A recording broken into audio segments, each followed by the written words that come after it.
ये कहानी है उन लोगों के लिए जिनका सपना टूट गया है, जो अब सपना नहीं देख रहे हैं, जो कमबैक नहीं कर पा रहे अपनी ज़िंदगी में, जो नया सपना नहीं देख पा रहे हैं।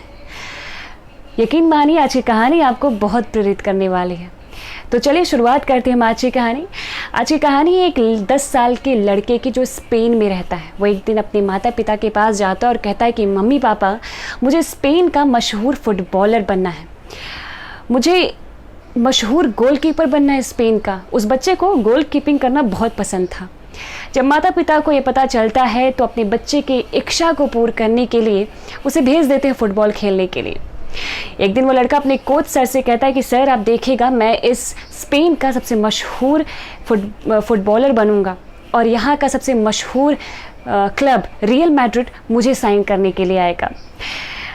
जब कोच देखते हैं कि उनके स्टूडेंट के प्रति क्या उस खेल को लेकर कितनी चमक है, वो कितने अच्छे से खेलना चाहता है, वो क्या बनना चाहता है, कोच जी जान लगा के उसको फुटबॉल सिखाना शुरू कर देते हैं। वो 10 साल का लड़का कब 20 साल का हो जाता है बिल्कुल पता नहीं चलता। और बीते 10 साल में उसने बहुत अच्छे से खेला, बहुत अच्छी परफॉर्मेंस दी। अब आ गया था समय रियल मैड्रिड का असाइन करने का। उसका ड्रीम पूरा होने का समय आज आ गया था। उसके एक रात पहले ही कुछ ऐसा होता है कि उसकी ज़िंदगी बदल जाती है। उसके एक रात पहले ही वो अपने दोस्तों के साथ कार ड्राइव कर रहा था। अचानक से उसका एक्सीडेंट हो जाता है, बहुत भयानक एक्सीडेंट होता है और उसे अस्पताल में भर्ती कराया जाता है। डॉक्टर्स उसके माता पिता के पास आकर कहते हैं कि आपके बेटे का जो कमर के नीचे का हिस्सा है वो पैरालाइज हो गया है। अब आपका बेटा न चल सकता है, न हिल सकता है, ना ही फुटबॉल खेल सकता है।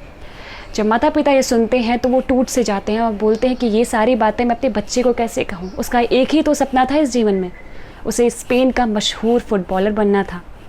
जैसे तैसे माता पिता जाते हैं और अपने बच्चे को ये बात बताते हैं। वो सुनते ही बिल्कुल काँप सा गया था। उसके सामने कुछ नहीं दिख रहा था। उसके न जाने कितनी थॉट्स उसके दिमाग में आ रहे थे कि अब वो कभी फुटबॉलर नहीं बन पाएगा। पर फिर भी उसने अपने दिमाग को बहुत पॉजिटिव रखा। 1.5 साल तक उसे हॉस्पिटल में रहना पड़ा। अब आप सोच सकते हैं कि 1.5 साल तक अगर एक इंसान को हॉस्पिटल में रहना पड़ेगा तो उसके दिमाग में क्या थॉट्स आएंगे, वो कितना निगेटिव हो जाएगा।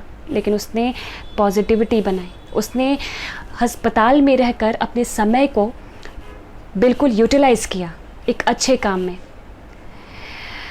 वो सबसे पहले गाना लिखना शुरू किया, कविता लिखना शुरू किया, धुन लिखना शुरू किया, उस धुन को गुनगुनाना शुरू किया।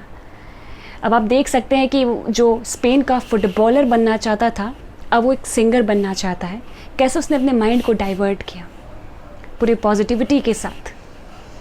धीरे धीरे 5 साल बाद एक सॉन्ग रिलीज़ होता है स्पेन में, life goes on the same.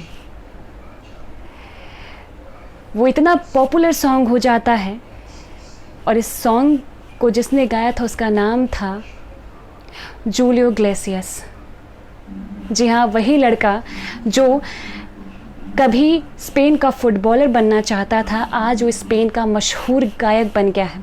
उसके 30,000 से भी ज़्यादा एल्बम बिकी, कई भाषाओं में उन्होंने गाना गाया। हमें सीखना चाहिए ऐसे लोगों से कि अगर आपका एक सपना टूट गया तो क्या हुआ, हम दूसरा सपना देखेंगे और उसे पूरा करेंगे और पूरे जिद के साथ। उम्मीद करती हूँ ये कहानी आपको बहुत अच्छी लगी होगी। तो कमेंट कर दें, लाइक कर दें, शेयर कर दें और मेरे चैनल को सब्सक्राइब करके एक बेल बटन होगा उसे दबाना बिल्कुल ना भूलें। तब तक के लिए मैं काजल हमेशा कहती हूँ आपसे कि आप खुश रहें और खुशहाली से बढ़कर इस जीवन में कुछ भी नहीं है। तब तक के लिए मुझे इजाज़त दें और धन्यवाद।